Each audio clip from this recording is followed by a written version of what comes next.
Okay, you can see here, here got the one small flat one, you can see here. Okay, use the minor screwdriver. Okay, you need to put here. Okay, the slot. Then after that, push. Okay, here. Okay, take out the. Okay, here. Now if you want to put back, you have to put back this position. Okay, put in here. Then you can take out here. Okay. Then put back accordingly also. Okay, here. Then you can use the same minor screwdriver, push out the old battery. Okay. Then pull out.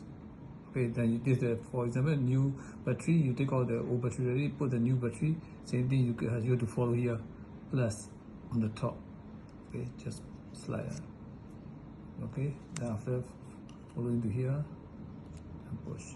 Okay, then here also just put back accordingly. Okay, here the too small one here.